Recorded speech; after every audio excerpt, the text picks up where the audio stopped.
os dois extremos da vida, eu diria, as duas fases extremas. A infância, então nós vamos falar sobre o desenvolvimento infantil e vamos também falar sobre a psicologia do idoso. Esses dois temas serão abordados na aula de hoje. Espero que vocês curtam bastante. E é importante, lógico, porque você vai lidar com crianças, se for do seu interesse, do seu perfil, e também vai lidar com pessoas idosas, e por isso é importante que você tenha informações sobre essas duas populações. Na prática, isso significa que, muitas vezes, algumas fases do desenvolvimento infantil explicam o comportamento de uma criança que você cuida. Bom, você está cuidando de uma criança.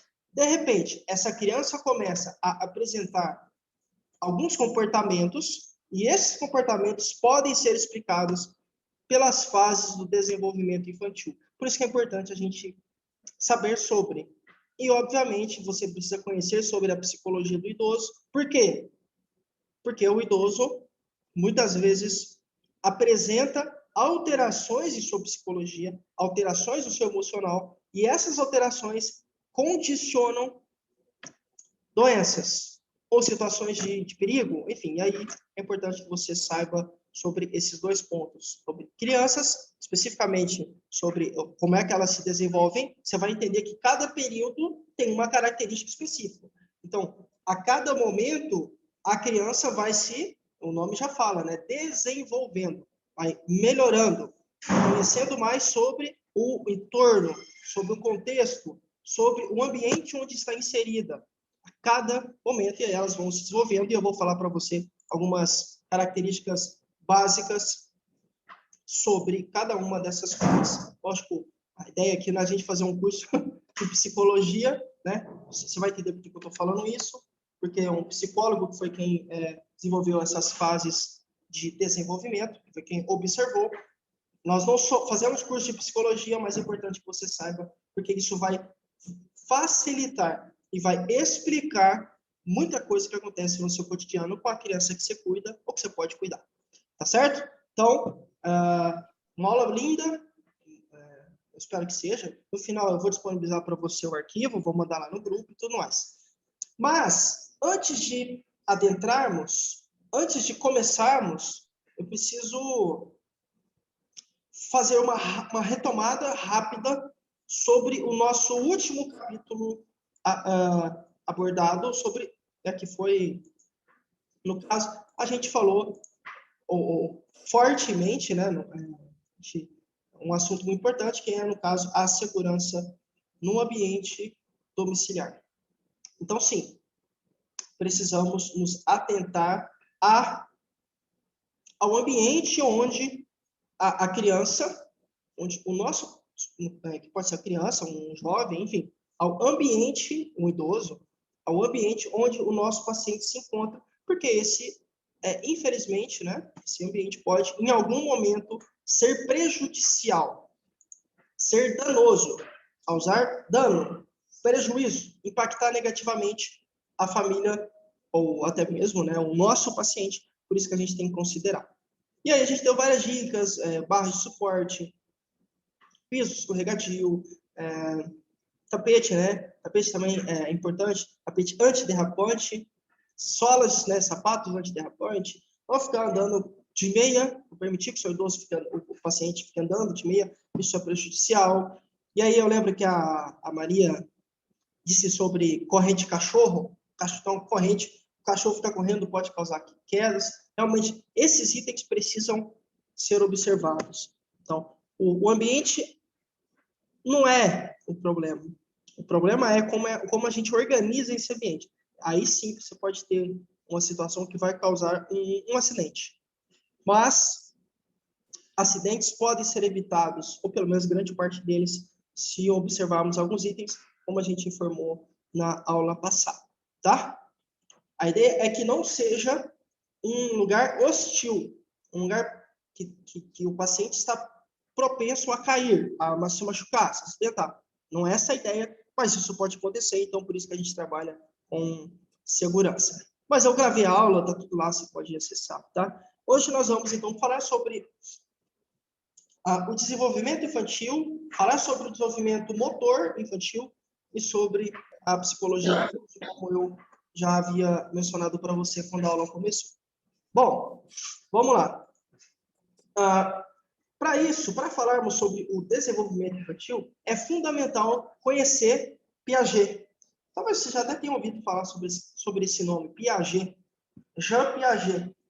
Foi ele quem, digamos assim, criou as fases do desenvolvimento infantil. Isso que a gente precisa citar esse cara. Bom, o que ele fez? Qual foi o contexto em que Jean Piaget, vou só falar Piaget, tá? Qual foi o contexto em que Piaget criou, observou, né? O que foi que aconteceu? Por que ele falou? Por que ele criou isso? De onde foi que ele tirou? Da cabeça dele? Não, não foi. Vamos entender o contexto. O Jean Piaget trabalhou em uma escola para meninos, tá bom? E aí lá ele começou a se interessar pelo desenvolvimento cognitivo das crianças. Lembra que eu falei para vocês que cognição é ou está relacionada à habilidade ou capacidade de lidarmos com as informações do nosso dia a dia, do nosso cotidiano, do ambiente onde a gente está. Então, cognição tem a ver com memória, tem a ver com concentração, tem a ver com atenção, orientação no tempo, orientação no espaço, planejamento, organização, execução, linguagem, capacidade de raciocínio lógico, tudo isso tem a ver com cognição. Então, o Piaget estava voltado ou interessado em observar como é que se dava esse desenvolvimento da cognição nas crianças. E aí, ele ficou curioso com o fato de que o raciocínio das crianças se apresentava de um jeito quando elas erravam uma pergunta que era feita por ele, pelo professor. Então, as crianças erravam a pergunta que era feita pelo professor, e aí ele ficou curioso com isso. E aí ele foi tentar encontrar as causas que justificariam o porquê, o motivo de um raciocínio de uma criança ser bem diferente de um raciocínio de uma pessoa adulta, tá?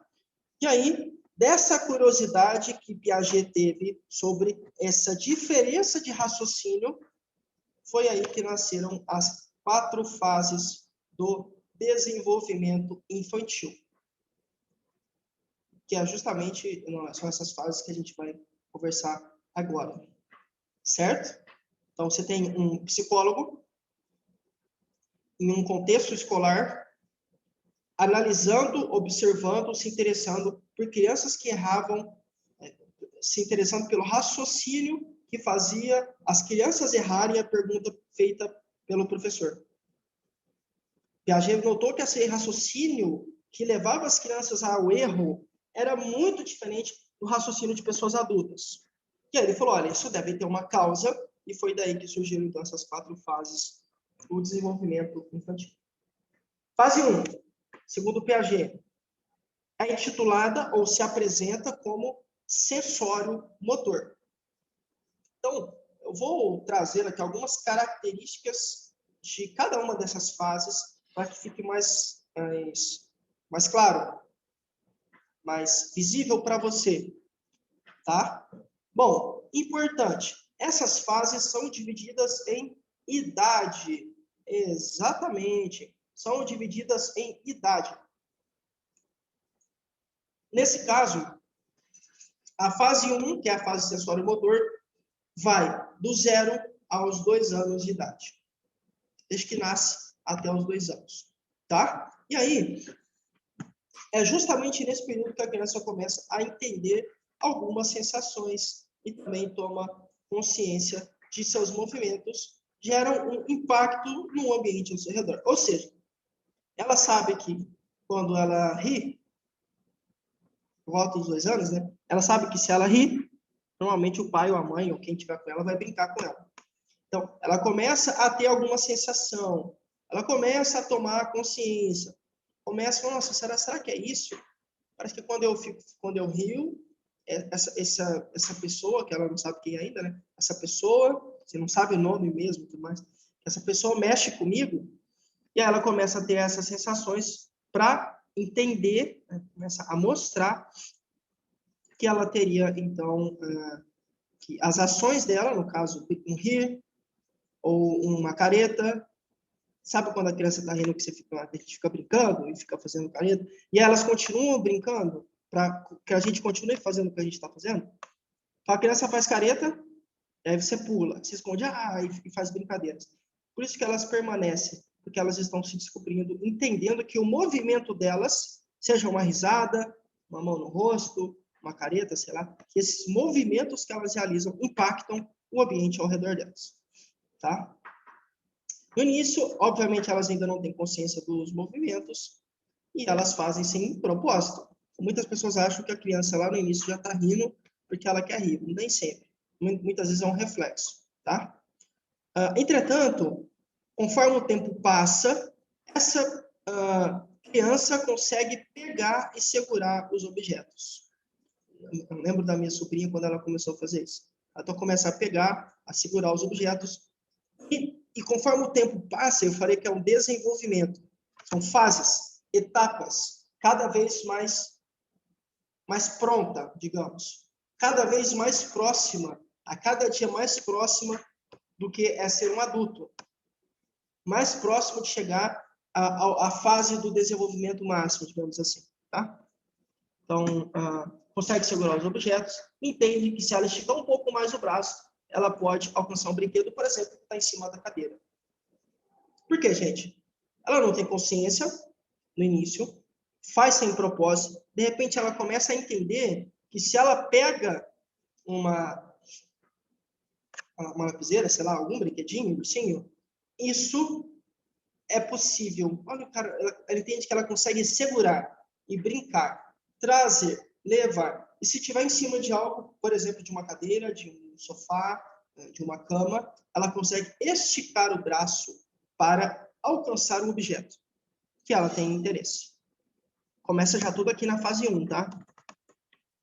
Nessa fase também, os objetos ou alguma pessoa não está perto ao alcance da visão, ela acha que aquilo deixou de existir. Isso justificaria o choro, como é que fala? O choro copioso, né? Choro, que as crianças choram copiosamente, choram demais quando ficam distantes da mãe, ou quando estão sozinhas, porque elas acham que a mãe já não mais existe, entendem? Então, elas acham que quando você não está perto, ou pelo menos elas não conseguem enxergar você, desde que você, lógico, faça sentido para ela, né? Quando elas não conseguem enxergar o pai, o irmão, o responsável, elas entendem que essa pessoa não mais existe e obviamente, elas já sentem um carinho, algum tipo de emoção, algum tipo de laço, de vínculo, e aí por isso que choram tanto. Percebem como que é a mentalidade, né?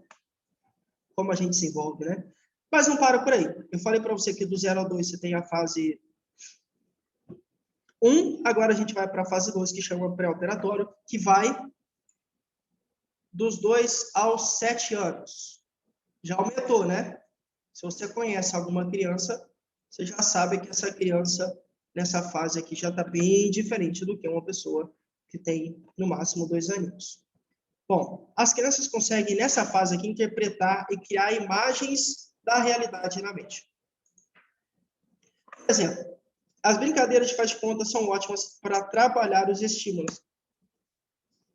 Faz de conta que você é um gatinho, um coelho, um cachorrinho. E aí elas começam a criar imagens da realidade na mente. Um cachorro é algo físico. Um cachorro, você toca nele, você vê o cachorro, está aqui no mundo físico. Elas começam a identificar, a criar essas imagens na mente, e aí, então, por meio dessas imagens criadas na mente, conseguem expressar. Então, vamos fazer de conta. Você é um tubarão, você é um peixe. Ela vai puxar a memória do que é um peixe, e aí ela vai reproduzir, vai tentar fazer, de alguma forma, algo que demonstre que ela está, se parecendo com um peixe. Ou tentando, né? se parecer com o peixe. Então, as brincadeiras, faz de conta, estimulam demais essa fase, porque você vai falar, faz de conta que você é um motorista. A criança vai ter que lembrar que o motorista fica em um carro, dirige um carro, um ônibus, um caminhão, sei lá. E que aí ela vai ter que lembrar normalmente que o motorista passa marcha, e que o carro faz barulho. Então, você consegue estimular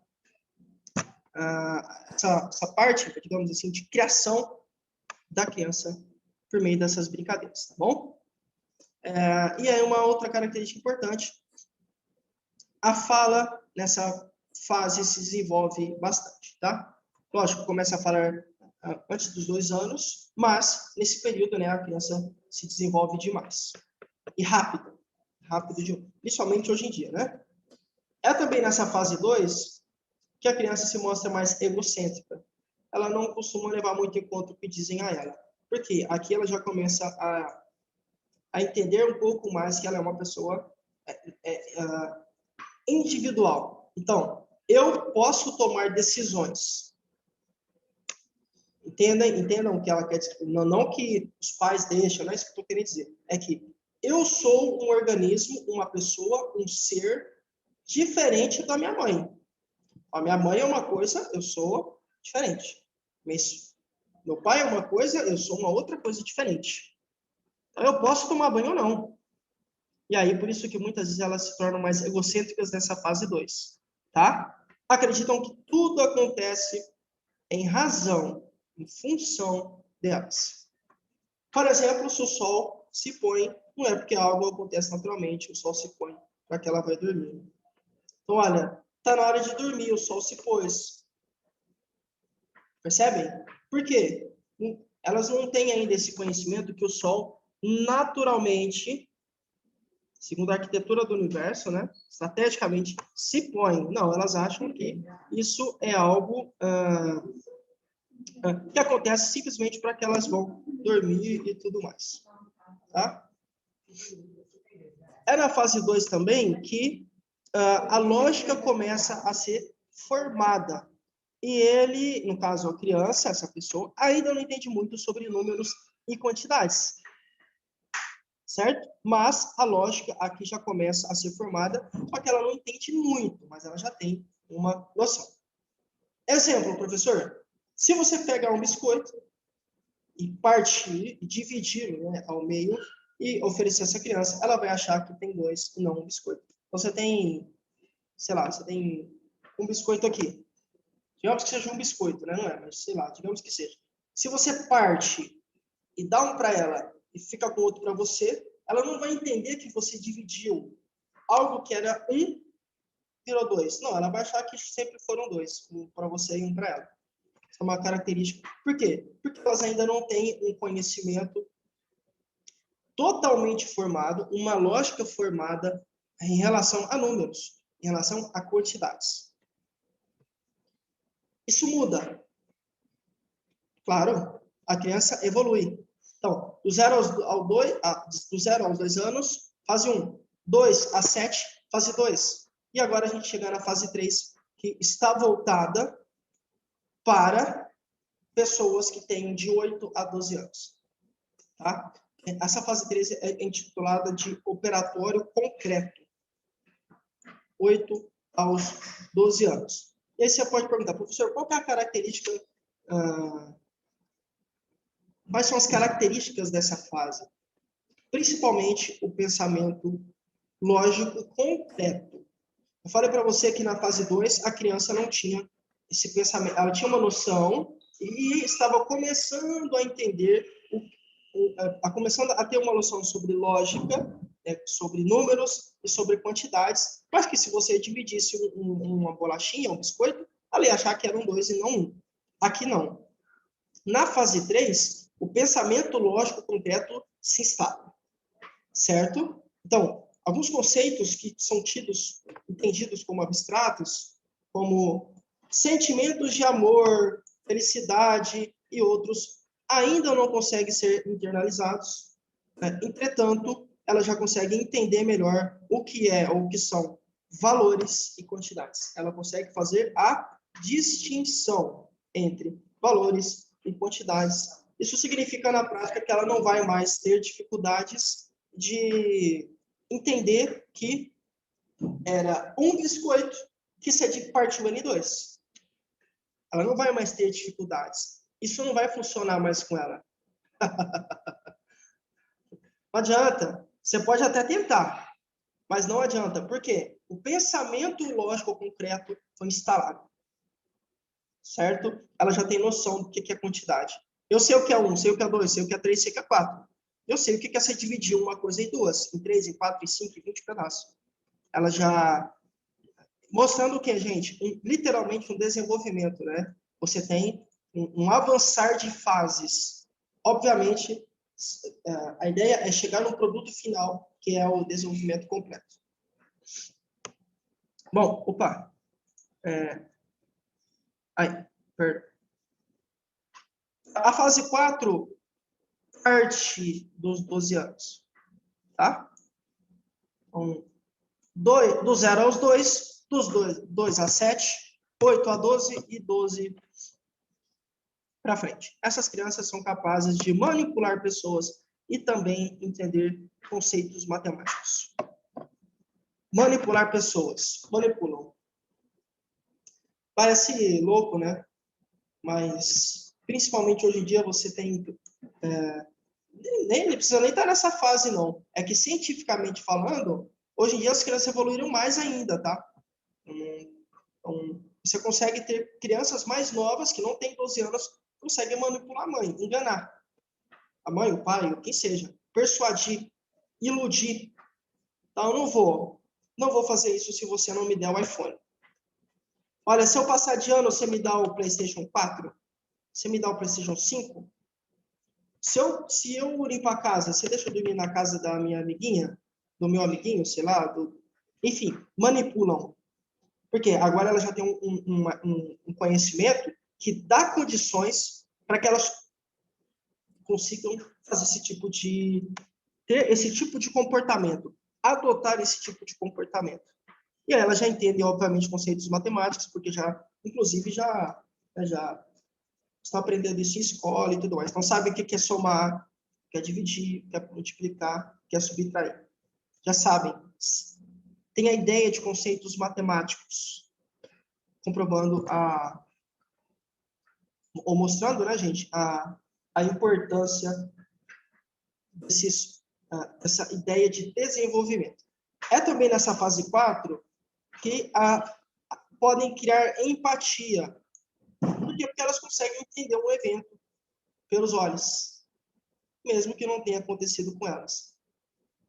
Então, uma criança, 12 anos, vai à escola e no recreio observa um coleguinha sofrendo bullying. Não é com ela, mas ela consegue, de forma, né, por conta da empatia, consegue sentir na pele o que o coleguinha está sofrendo. E aí, então, ela pode, sei lá, pode defendê-lo, enfim. E ela vai tomar a atitude que ela achar que tem que tomar. Mas conseguem sentir empatia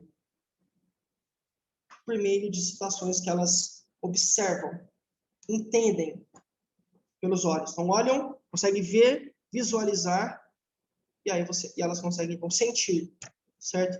É a compreensão do ponto de vista de outra pessoa, tá? Ou seja, qual que é o ponto de vista, né, dessa outra pessoa que está colocando, elas conseguem, com certeza, observar, tá? O que mais? Essas são as fases do desenvolvimento infantil. Mas é importante que a gente olhe também para as fases do desenvolvimento motor infantil. Entendeu a diferença? Uma coisa está relacionada ao desenvolvimento infantil. Então, o que é que essa criança, o que é que essa pessoa, esse indivíduo, como ela olha para o mundo, como ela enxerga, o que ela enxerga, por que enxerga, a partir de quantos anos ela começa a falar, a entender sentimentos, isso a gente acabou de falar. Uma outra coisa é você entender que o desenvolvimento motor, o desenvolvimento físico, então quando começa a andar, é importante engatinhar, correr, dar ré, parar, pular, saltar, isso é o desenvolvimento motor, tem a ver com o corpo, tem a ver com o movimento, com a movimentação do nosso corpo físico. Isso também é importante que você saiba. Então, agora você já sabe, por exemplo, que você chegou em casa, você cuida de um adolescente, e aí, de repente, você chegou para passar o turno e o adolescente estava chorando, e aí você foi questioná-lo, né? A pessoa, 12 anos, né? A criança com 12 anos estava chorando, e aí você foi questionar, perguntar o que aconteceu e tudo mais. E aí ele falou que viu uma criança, era Natal, e aí ele viu uma reportagem de uma criança que pediu para o Papai Noel, sei lá, uma cama. E aí ele estava em prantos porque ele tem tudo do bom, do melhor, e não valoriza muitas vezes. E aí quando ele viu a criança pedindo uma cama, que não tinha nem onde dormir, ela ficou comovido ou comovida e começou a chorar.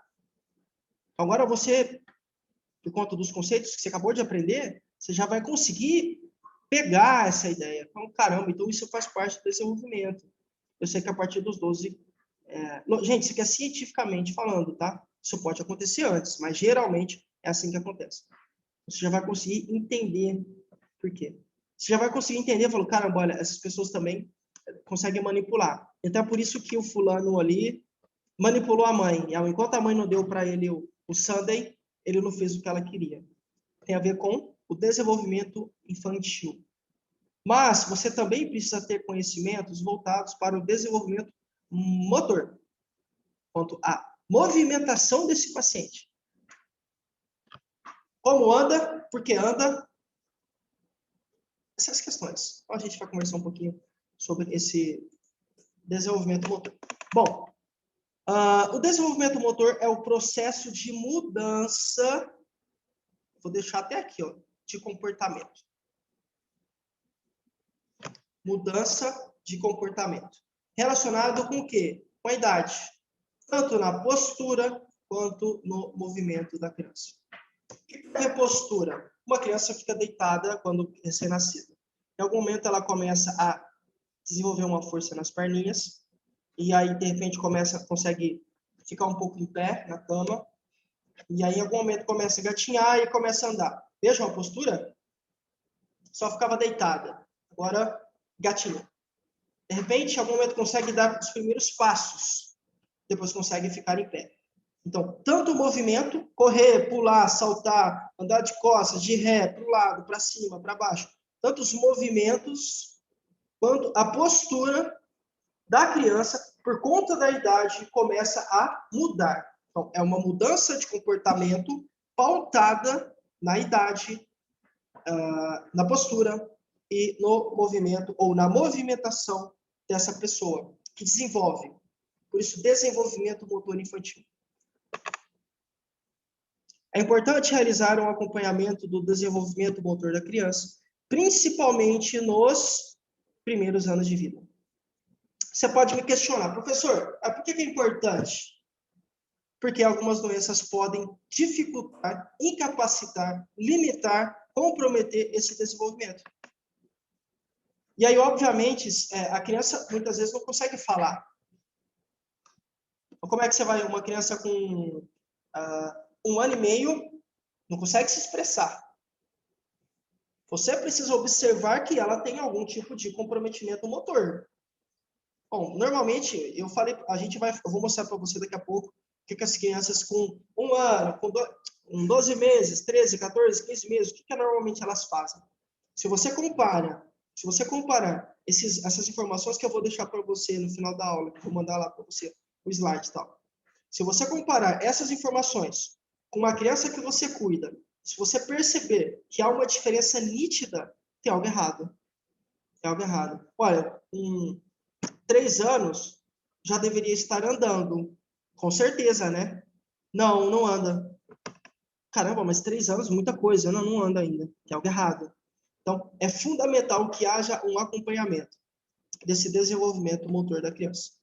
Certo? Porque assim a gente consegue fazer o diagnóstico de doenças motoras, ou seja, doenças relacionadas ao corpo, né? A movimentação, a deslocar e tudo mais, em estágios iniciais. Obviamente, é o que eu sempre falo, quanto mais cedo o diagnóstico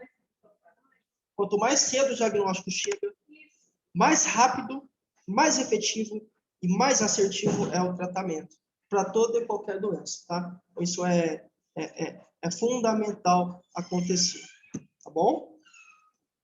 Para Alzheimer, para hipertensão, para diabetes, para câncer, enfim, para toda e qualquer doença, quanto mais precoce, quanto mais cedo, né, digamos assim, o diagnóstico chega, melhor é para a pessoa, para a família, para o cuidador, enfim, e por aí vai, tá bom? Então, isso acaba, direto ou indiretamente, facilitando o tratamento, o torna mais rápido, mais acessível, mais satisfatório, mais eficiente. Bom, por que a gente está falando isso, né? Porque um bom desenvolvimento motor reflete na vida futura da criança os aspectos sociais, intelectuais e até mesmo culturais. Ok? Professor, você está falando abobrinha. Acho que não é bem isso, não, porque não tem muito sentido. Então, eu vou aplicar para você uma situação. Imaginem uma criança de 7 anos que a família, não sei por que motivo, nunca desconfiou, uma família muito simples, sei lá, assim, no sentido de falta de informação, nunca desconfiou que ela poderia ter algum tipo de problema. E ela não anda, mas nunca foi no médico, nunca fez nada. De repente, chega a idade dessa criança ir para a escola. Na escola, as crianças com essa idade correm, são ativas, pulam, saltam, escorregam, rolam, tudo que tem a ver com missão motora. Daí essa criança chega nesse contexto cheio de crianças que fazem essas atividades, que executam esses movimentos, e aí ela não consegue. Então você vai ter um prejuízo no aspecto social, porque ela não vai se inteirar, não vai aproveitar o contato social com outras crianças, porque ela não consegue fazer o que essas outras crianças fazem. Ela não consegue brincar de pique-pega, porque ela não consegue correr direito. Não consegue se estabilizar, não fica firme em pé. Então, e aí tem outras situações mostrando que isso também pode impactar no intelectual, pode no cultural, com certeza. Então, isso é só para comprovar, para mostrar para você e para mim a importância de nos atentarmos e de considerarmos esse lance do desenvolvimento motor. Bom, o desenvolvimento motor dos pequenos, entendam pequenos como crianças, tá? Pode variar de criança para criança, mas existe um tempo máximo. O que eu quero dizer com isso? Qual que é a lógica dessa frase? Isso não é diferente para nós, adultos. Lembra que eu sempre falo, a depressão se apresenta de forma diferente em pessoas diferentes. Não só ela, mas ela também. Quando a gente fala de desenvolvimento motor para crianças, isso também acontece. Há ou pode haver uma variação. Então, tem crianças que andam com 9 meses. Tem crianças que andam com 12, 13, 14, 15 meses. Está errado? A gente vai ver daqui a pouco quando é que normalmente as crianças começam a andar. Mas há um limite. Ora, normalmente começam aqui, mas até nesse ponto, até nesse tempo, até X meses, isso pode acontecer. Aí, se ultrapassar esse limite, tem algo errado. Certo? Então, esses números que a gente vai pôr aqui, é importante que vocês entendam que são média. Certo? Geralmente. E aí, mas é uma situação específica, tem que ser entendida, analisada por meio de exames com um profissional especialista. Mas, geralmente, há essa diferença, mas é importante que vocês entendam que existe um tempo máximo, né? Um limite, um prazo, para que essas crianças possam se desenvolver e executar determinada tarefa, determinado movimento, determinada atividade. Quando o cuidador notar algum tipo de estagnação, é aconselhável conversar com os pais, e pediatra, que é o médico especialista em crianças, né? Especialista em pediatria, certo? Então, notei diferença, professor? Olha, eu vi na aula que isso não deveria ser assim, já passou do limite faz tempo. Converse com os pais, converse com o pediatra. ou converse com os pais e aí eles relatam para o pediatra, enfim, você precisa recorrer a alguém. Volte-se a alguém. Fale, externalize, tá? Porque esses sinais, essas mudanças, alterações precisam ser investigadas, entendidas para ver o que é e por que é. Para a gente conseguir intervir, agir o quanto antes.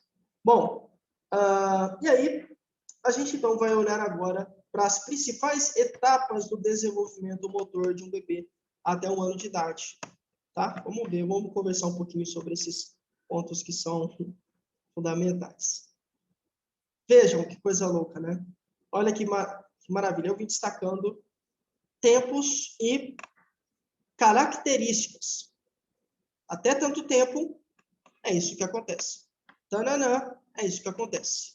E aí, então, tempo e o que acontece? Tempo e características. Tempo e aspectos encontrados, vivenciados nessas crianças.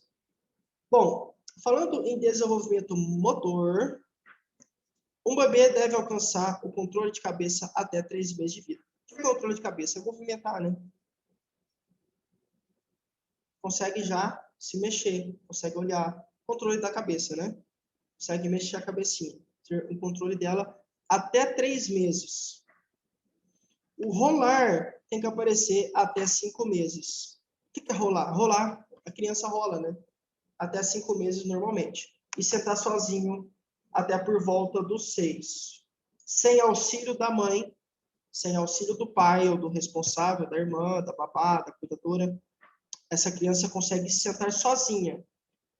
Normalmente, por volta dos 6 meses, isso acontece. Entendem? É uma média.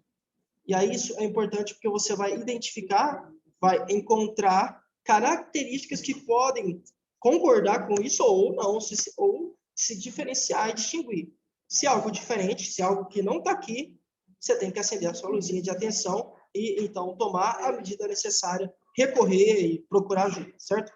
Bom, até os 6, então, tem o sentar sozinho. Até os 8, a criança deve assumir a postura sentada sozinha, certo? E aos 9, deve engatinhar e se puxar para a postura de pé. Ou seja, ela começa, já é diferente, só ficava deitada, de repente ela começa a querer assentar, de repente senta, de repente ela fica, começa a engatinhar, e aí de repente ela começa a querer a ficar em pé. E aí por volta dos 12 meses, ela consegue andar livremente. A ideia é que isso aconteça até por volta dos 12 meses, ou seja, até 1 ano, né, gente? A criança vai começar a dar os seus passos a andar livremente. Bom, a gente tem que destacar necessariamente que as etapas não devem ser seguidas como regra. Eu já falei isso, né, antes da gente começar, inclusive, mas eu gostaria de ressaltar. Por que não é regra? Porque é algo que geralmente acontece. Entendem? Entenderam coisa louca? Geralmente isso acontece